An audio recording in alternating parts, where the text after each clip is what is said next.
All right, guys, welcome back. Welcome back to the Tru2Success podcast with the Tru2Success interviews. Interviews is inner. Like we're playing on the word inner, like intercessions. Okay. Anyhow, Doc, this has been an amazing walk with you today, but we're not done. I got a few other things I do need to talk to you about that you stopped me about. But on our break, you mentioned your church, and I do want to bring up something real quick. That is, I have never really ever been to the Dream Center. I've heard of the Dream Center. I have heard stories of the Dream Centers. Oh, you guys make the national news once.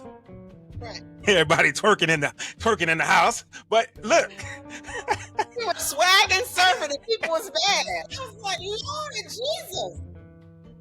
to go to that church. And I'm not a churchgoer, but there was something that I had a little bone to pick with your pastor. And here's the thing. I went through a very hard time in my life. I went to church. My wife took me to church. And she's like, let's just, go hear this church pastor and everything like that. I can tell you right now, I don't remember what nobody said that day at church. There it is. I said that. But I do remember one song that was sang. And it was, the Lord is my light, salvation, whom shall I fear? I played that song every single day. I played it, not only did I play it, I played it driving to a location, taking my kids to school, picking the kids up, going to pick up my grandkids, going to work. I played that song every single day. And I would hear your pastor say, I will remain confident in this. I will see the goodness of the Lord. And I felt like, and my bone that I wanted to pick with him was that I felt like he found my story and started writing a song about me. Although I know it wasn't plagiarism. I know that it was a situation where, he looked in the scripture, found the scripture, and then sang the scripture. But at the same time, he said something that I was saying in the shower or saying while I was in this pain that I was going through. And he would say, and I could hear it still in my ears to this moment. I'll move back from the mic and he'll say, till I die. Right. Correct. That part right there would always get me. Like, I ain't never met this man. I ain't never been to your church. I don't even really go to church. I went to that church that one time. I heard them and I kept going back to the church. And when they wouldn't sing that song, I look at my wife and my kids like, hey, let's go. And they not singing the song. Because there's nothing else here for me. I need that song. And it was, I Will Wait on You. That's all kept remind. So anyhow, Doc, when you see him, let him know. If he watched this, let him know. I got a bone to pick with him. He was singing about my life. So it's so funny because let me tell you about. So, I love my bishop and the family, like them, my peoples, like my real peoples. So, Bishop had put out an album, the Justice and Peace album, I think it was, that he had released. And it was a Friday. And I'll never forget because my mom was with me. But before my mom died, she would come every holiday. And my mom was very demented at this time. And of course, it was a struggle for all of us because we knew her when she was not demented. And, and Bishop and them, she would come during the summers and we hang out at Bishop's house. And, so for them to see her like that too, it was a struggle really for all of us. Well, Worship and Justice had just came out one Friday. And I am, for some reason, I don't know why, but I had to go to Bishop's house. And I was just listening to the whole album because it had just dropped. I'm like, oh, the album dropped. I'm on, me and Mama in there. And then Another Yes came on off the album, right? And it's a worship song. And my bishop has the God-given gift of being so relatable that he pulls you into the environment with him. He pulls you into worship. You ain't got to be intentionally trying to worship. You just I was minding my business driving to Bishop's house. Dave, I'm telling you. The Spirit of God descended so thick in the car. I got to the house. I was trying to gain my composure. I was weeping. I was crying because something about another yes seeped into my spirit that day. Like I had never heard the song before, even though I had. Something about giving God another yes ministered and fell so deep in my spirit, I couldn't even get it together. To the point, Bishop came out the door to check on me because I was sitting in the car. And I was so deeply behind the veil. I walked in the house, still when I tell you, doing my level best to get it together. And I finally got myself together and told him what was going on. I said I was over here minding my business and you went to singing another yes on this album, and it took me all the way in. He happened to be on the phone with the engineer of the album. And he shares with the engineer, and the engineer said the exact same thing happened to me when I was mastering the album, when I was mastering that song. He said I couldn't even pull myself out. I said, my God, whatever you experience got into this record. Mm. So when I didn't even know who my bishop was when I went to the church for the first time. Okay. Had no clue, but had been listening to This Is My Season on repeat. Okay. Oh, okay. Yeah. I remember that song. Yeah, spent the whole service writing notes because I'm a note taker. I'm feverishly taking notes to everything the bishop said. I'm like, this man looks real familiar, but he preaching, okay? Got invited by some friends. This man is preaching. This has got to take her notes, okay? So it wasn't to the end of service I realized who he was. And I said, oh, this is my church. I joined the Dream Center Church of Atlanta over 10 years ago when my bishop wasn't even preaching. Pastor D preached. Bishop had just got into a car accident and broke his knee. I joined that Sunday when he couldn't fly back from Detroit because he was in the hospital with a broken knee. And we all all think it's just ironic that the doctor would join that day. And I was in there because I grew up in the church like you. So I was going to do my service. Like, you have to join a ministry and work. You can't just come here, eat, and leave, right? That's how I grew up. That's rooted in me. So I was like, I'm going to join hospitality. My mama always was on hospitality. We was the first and last people to leave the church because she was going to cook and clean and everything else. Okay, I'm going to be over here back like my mama. I was back there washing dishes. Nobody even knew I was a doctor because I'm just here to serve and eat. In some kind of way, it got out to Bishop and Pastor D that I was a doctor, and his mom was sick with breast cancer and needed a doctor. In the family. Correct. And just I was a palliative doctor who knew exactly what to do. And that's how I went from washing dishes to being the doctor of the bishop and all the bishops and his family. Honorable. Like, I am so honored that God would let me be the doctor to the bishop and the bishop's bishops and everybody. I'm glad that he sees who I am and looks beyond my faults and still uses me to help his people. Every day I tell God, hey, keep me well so I can help the people you send me to help. I just want to be here helping the people, helping your people.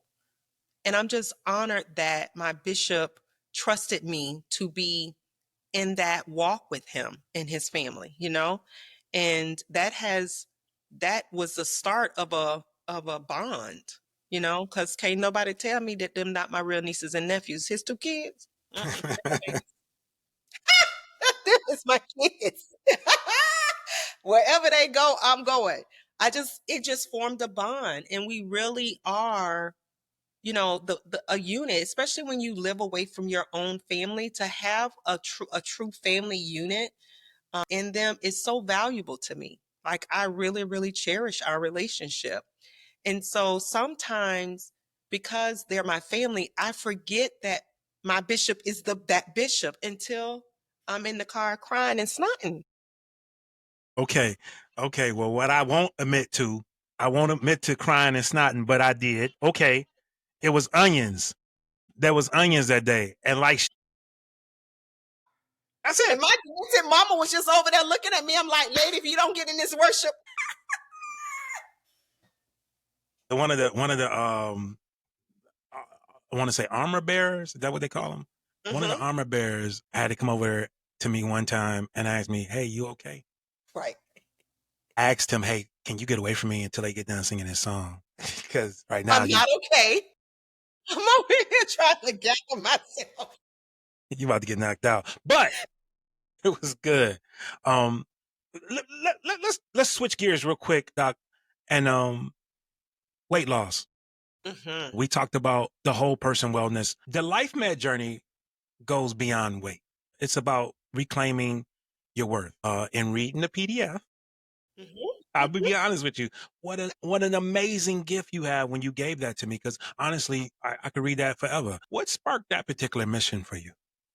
Somebody advocating. I'm the doctor in the family. So one of my family members was like, "We trust you to figure this out. I need to lose this weight. They have all these new meds out, which is the GLP-1, semaglutide, and tirzepatide, and we don't trust anybody to do it for us. We trust." I said, "Hey, no, that ain't me. Mm-mm, mm-mm. I do palliative and patient advocacy." Like, well, advocate for me in this way. So what I did is I went deep down the rabbit hole. Went to the conferences and everything because they're right. That's me. If I'm gonna do it, my mama say don't do it halfway. Either do it or not do it. Don't do it halfies, right? So I went down the rabbit hole and really discovered one that I'm so glad that medicine and healthcare figured out that obesity is a chronic disease state. Say it again Obesity for the people that didn't hear you in the back. is a chronic disease state, just like high blood pressure, just like diabetes, just like kidney disease. And so the way we were treating it was wrong. How was that? Was it because we was talking about do it through your willpower? Correct. We were thinking it was a willpower, calories in, calories out. I've been studying obesity since residency. I wrote a whole paper about calories in, calories out because I was stuck on how to help my obese people. So I did a whole bunch of research on it and wrote a paper that got published. And it was all wrong because it's not calories in, calories out. There is an organic process in obesity. Okay, it's a accumulation of fat issue, and it's a brain. It starts in the brain. So now it's a disease of the brain, but not willpower, not disease of the mind, a disease of the brain. Because those neural pathways are laid down to say to you, if you feel uncomfortable, just go eat ice cream. Right? Those neural pathways are already laid down to you that says it doesn't matter if you're full, keep eating more. That's a disease of the brain. That's not about willpower. You can't override neuroplasticity. It's no more than people can override PTSD. No more than a diabetic can say to their pancreas, start making insulin. It doesn't work like that. And so because we were mismanaging it for years, we ended up with an obesity crisis. Since the GLP-1s, it's the first time in years where we've had the obesity rate go down in years. So obviously willpower wasn't working. Even the surgeries weren't working because not everyone could afford surgery. This is the first medicine that we've had that really addresses obesity. And because it works not just at the level of your gut, but at your brain. The one thing that my patients tell me is the food noise component. I just had a patient tell me yesterday, the food noise component is major. It's a major game changer because we Wow. didn't Wow. even know they were having that much conversation with food because their brain was naturally doing it. They're not, it's like driving the same place every time. You're not conscious of I can get home from the church without thinking about it. Doc, you know the thing about it is, and I don't mean to stop you, but are these narratives toxic? Because that's Most of the time, they're not toxic, they are behavioral. They they I'm not saying like behavioral as in it starts from behavior, it makes a behavior. You know what I'm saying? So because I'm having the conversation, just like any narrative I had, it creates an action. Mm. The action is toxic.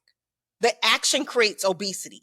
But we thought because of the act, all we had to do was stop the act. Wow. And Wow. we could Wow. stop. Wow. No, we had to stop the origin, which is in the brain, which is in the gut.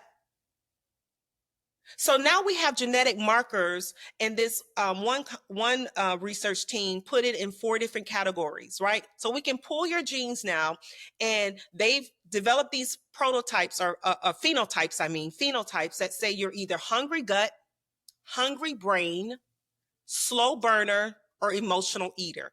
We can pull your gene pool and tell you which category you fall out. 60% of us are hungry gut. 60, Mm. most people are hungry gut, meaning my gut doesn't say I'm full.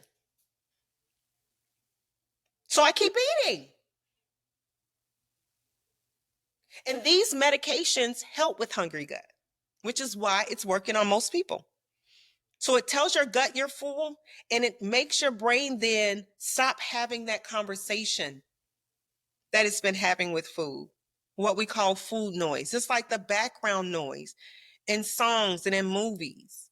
We don't hear it until we hear it. We heard a song 500 times, and we did not hear that little symbol in the back until the 501.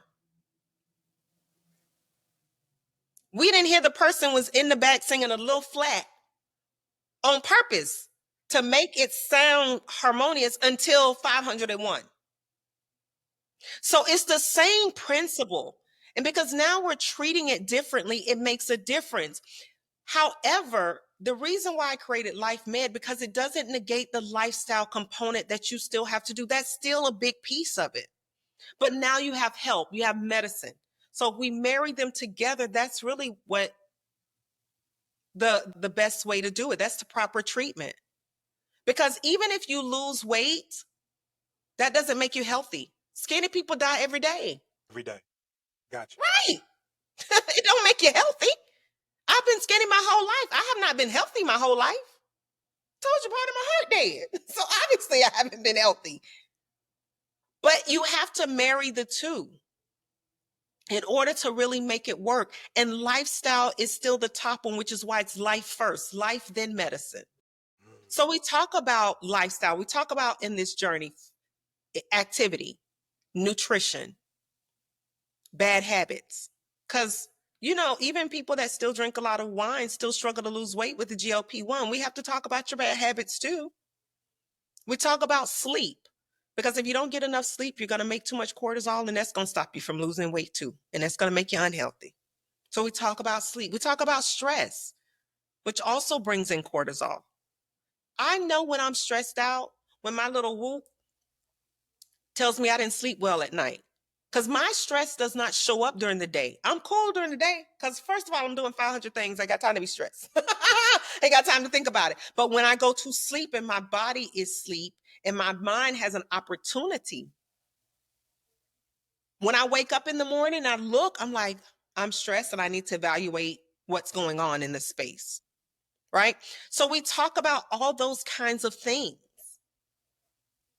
in the Life Med journey, because we're not just, I don't want my patients just to look better.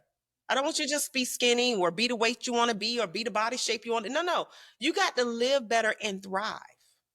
Mm. You got to be healthy. And it matters. If you don't work out when you're losing weight, you're going to look crazy. Especially if you do rapid weight loss, your skin is going to sag more because you're not building the muscle as you're losing. And so body composition is more important than pure weight loss. What part of the weight are you losing? Fat, muscle, or bone? Mm. Because losing muscle and bone is not good. Wait. Go ahead. Yes, you can lose bone mass. It's called sarcopenia. It happens a lot in mature people Mature people, not me and you. Okay, not us. Okay, okay, cool. Not, Yeah. I'm mature gonna lose the people vote. can lose bone. As we age, we're gonna lose bone. That's what osteoporosis is. That's why we see old people that are bent over, right? Bent over, shrinking, stuff like that. Okay. So that can happen in weight loss too. Mm.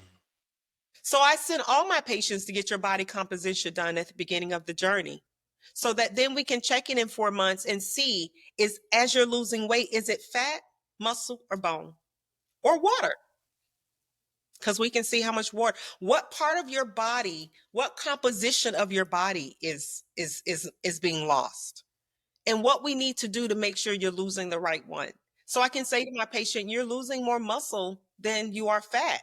You need to start working out, or you're going to have a problem later on. You'll be skinny, but unhealthy. What do you okay. So then I have been on a weight loss journey for the past 5 years. And yeah, I've lost a whole person. Yes, congrats. Yeah. um, come on now. Come on.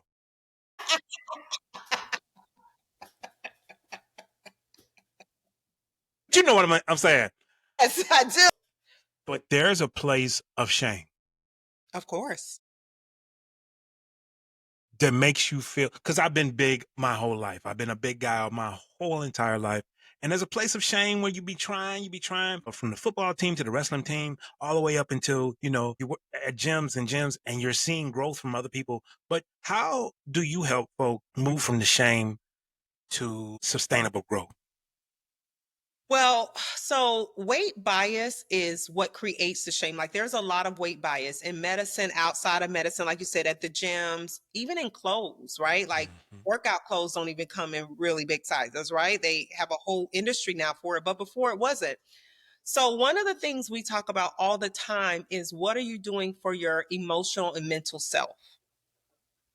Because there's only so much me as a doctor can do. I'm going to have to send you to the therapist to work on the shame part, right? Because shame will keep you from getting certain places, because part of shame is lack of vulnerability, right? Right. So, and True, my true. patients mostly can get very vulnerable with me, because I'm the person that is almost like no judgment. I really don't. I don't Auntie all day, right? Yeah, tell you, like, say it, and we gonna figure it out on the back end, okay? absolutely. So, because it's like that, they don't mind being vulnerable with me. But like you said, outside of this doctor-patient relationship, how do I address it? And that's where you might have to get professional help. But I talk to them about, when you are maxed out from something else, how do you self-soothe? Is it meditate? Is it pray? Is it listen to music? Is it go hang out with friends and families? Is it go play football? What do you do to self-soothe, to just be kind to yourself? And when people can't remember, I say, when you was a kid, what brought you the most joy as a kid? Where you just, if I did this thing, I was gonna be as happy as I wanted to be. That's the thing. That's the thing. Mine is music. I wish I could sing, but God didn't give me that gift. But music, let Sherika get down. I'm gonna play some music, have it blasted. You know, I'm gonna be in here having a whole concert by myself. Okay. So you have to go back to that thing, because sometimes you don't want to work on the problem right now. You actually just need to get to a happy place first, and then you can attack the problem. So sometimes it's just doing some self soothing before you go to the therapist. And it's hard to override weight bias. It's that conditional thing that is hard to override, especially for someone who does not have it. Right. So the thing that my patients tell me about the food noise, I'm like, oh my God, finally, y'all on my side of the fence. Because everyone's been asking me, how are you not hungry? I'm like, how are y'all hungry? Like, we just ate 3 hours ago. What are you talking? And so now I'm like, good, now you guys get it. You're on this side of the fence. Literally, I wasn't hungry. Like, I never had like that dialogue with food. So I didn't understand that. There's a lot about being obese Man. I will never understand. And I own that as the obesity medicine doc. I don't know what y'all talking about. This is the heaviest I've been my whole life right here. What you see? This is as fat as I've been.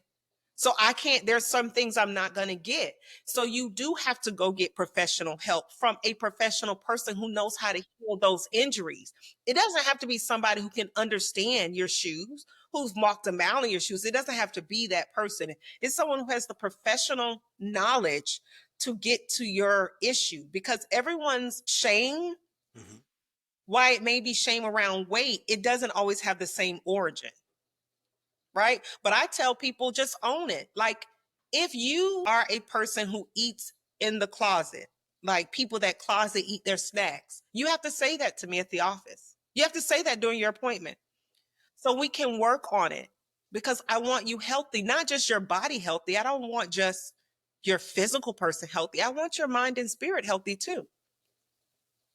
And so we have to talk about all the components of your life and partner it with this medicine. But life comes first. It's the life med journey. Medicine is second. The medicine is there to help, but we got to do the other part too.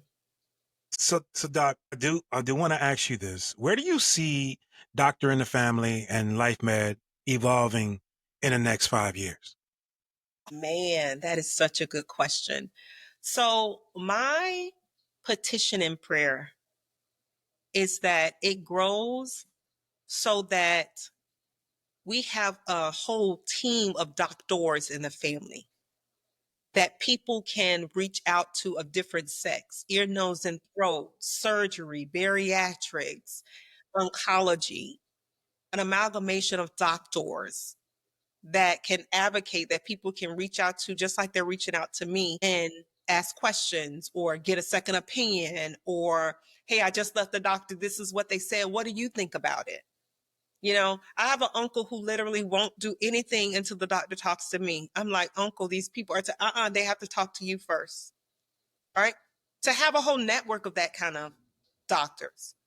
And as obesity medicine advances in the treatment, to really build a construct where we have the workout people and the nutrition people and all of it available to in the therapists, all available, not in the same building, but at least in the same network, so that we can all be working together to get people healthy, mind, body, spirit. That's the whole person care.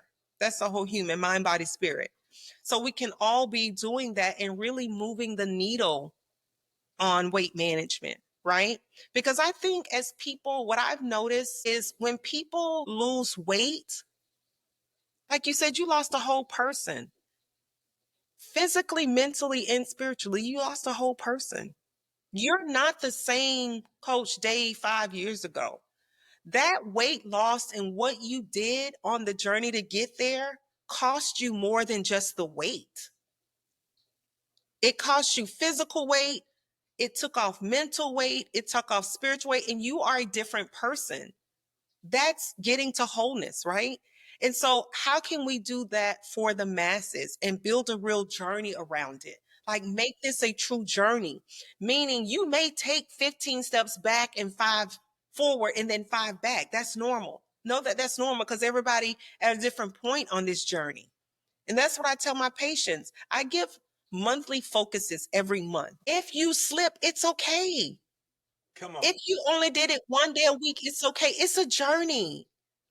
People don't just start working out 5 days a week. Not most people. Small wins are wins. If you decided I'm going to work out 5 days a week and I only did it one, count it a win, because you could have done zero, right? That's what I tell them I do. I'm on the life med journey with y'all.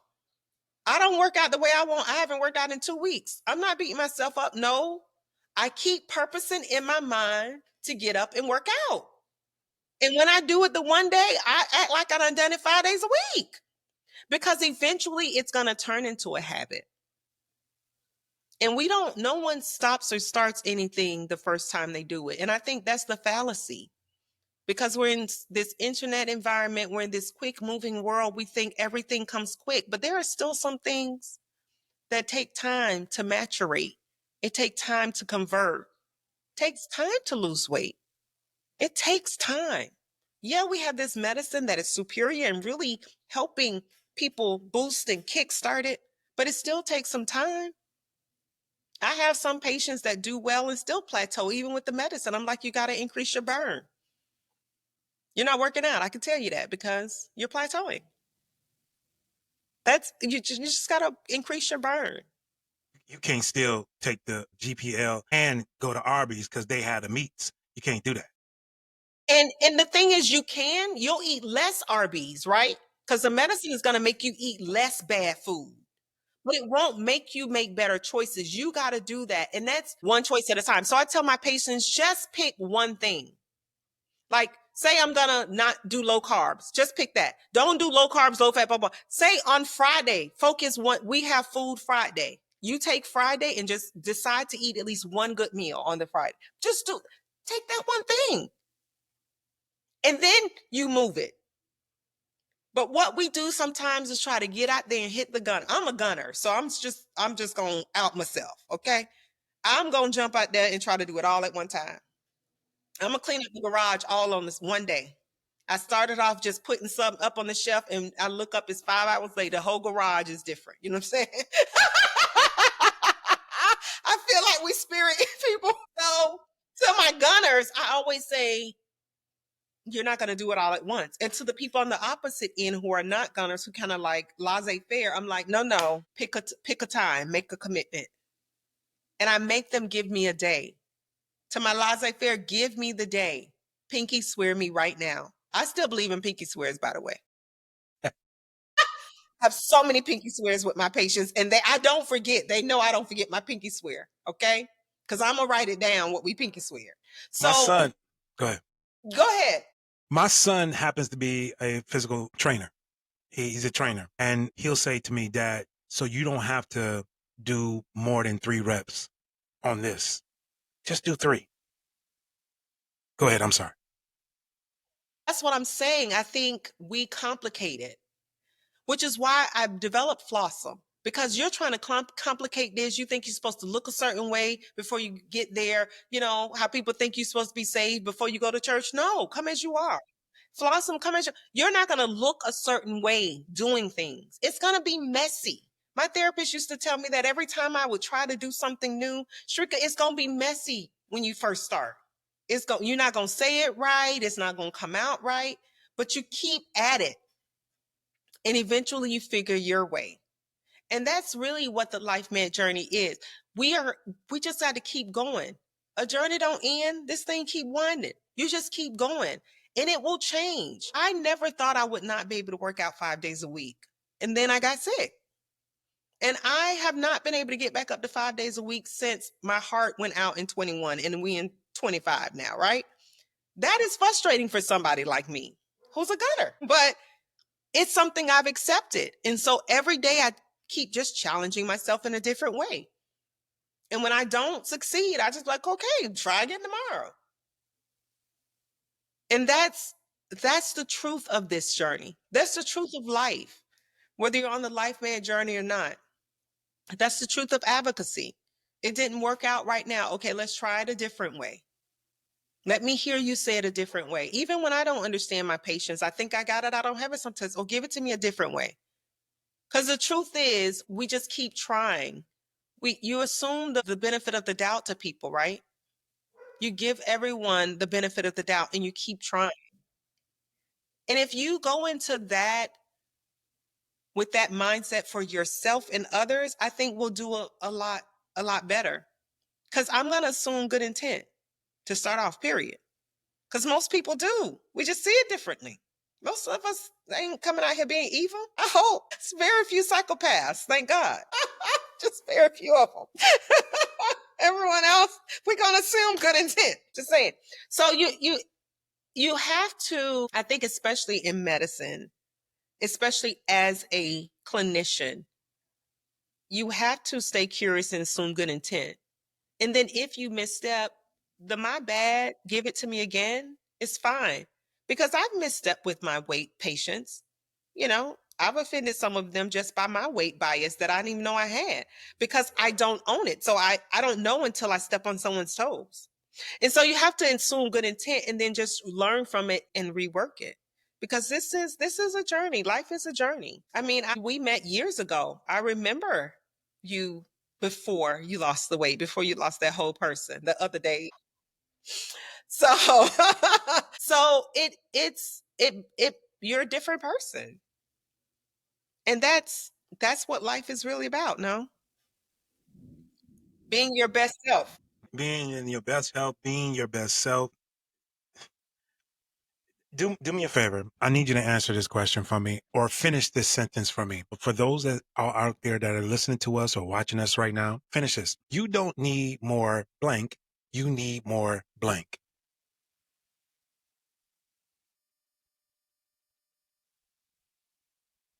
When it comes down to their wellness, when it comes down to them being better, you don't need more blank. You need more. You don't need more challenges. You need more courage. Care to expound? I think that most people that join the Life Med journey have experienced a lot of life challenges. And I think their expectation is that I'm going to keep having challenges. And you really don't need more challenges, but you do need some more courage to fight and believe in yourself again, to get back on the wheel, to be okay falling off and getting back up, to trust who you are today, the courage to do that, the courage to whatever that would change your mindset. So you don't need more challenges. I give challenges, we do challenges, but you don't need more, but you do need more courage, more belief in yourself. Doc, I hear the dog barking, and before we go, we do a thing on our show called Soul Shots. Oh. Yep, and we're gonna take some shots. Yes, Lord. No, I'm joking. Listen, and soul shots, soul shots. But what Soul Shots is all about is basically it's a rapid fire question situation where we give you 60 seconds or less to answer a few questions off the top of your dome. And here's the thing, they're fun questions. They're not anything that's crazy or out there, but just some things to kind of get to know Dr. Newman just a little bit better than we have so far. How about that? I'm excited. You ready? Yes. All right. All right. And starting the clock right now. All right. Doc, coffee or tea? Coffee. All right. Good. Are you doing sugar and cream or are you doing Splenda? Heavy sugar, heavy cream, turbinado. Oh, okay. I don't even know that word, turbinado. Okay. All right. A book that you always recommend. The Shack. The Shack. Oh, yeah, I remember that book. Oh, The Shack. Yeah. Yeah. And they made that in the movie, right? Yes, they did. Okay. Most courageous thing you've done in or outside of medicine? Be careful. Most courageous thing I've done. In or outside of medicine? In or outside of medicine is probably jumped off a cliff into water. Not sure if I could make the swim over or not. I love it. Okay. All right. Your personal anthem or go-to wellness track? I already told you mine. Personal anthem or go-to? Man, I feel like it's an oldie, but it's my amazing God, amazing King, amazing everything. Wow. Okay. I gotta look up that and another yes. Okay. All right. A quote or scripture. Last one. A quote or scripture that keeps you grounded. Never underestimate the power of the ego to keep you in a place of suffering in which you willingly participate. Family, good. Listen, today wasn't just an episode, it was an invitation to reclaim your voice, to challenge the system, to advocate for yourself and for the people that you love with courage and clarity. Dr. Sherika Newman didn't just give us insight, she gave us tools. She reminded us that our stories, our struggles, and our loved ones deserve more than just check boxes. They deserve care. they deserve dignity. So, Dr. Newman, give us a website or something we can reach out to you or talk to you, or how can we reach you? So I am on all social media as Dr. Sherika, Dr. Sherika, and we're at MyDITF, My Doctor in the Family, www.myditf.com. And the phone number is 404-900-8654, and you'll hear the lovely voice of Christine on the other line, ready to take care of anything you need. Until next time, guys, keep walking in the truth, keep standing in your purpose, and always, always stay true to success. And we're out of here.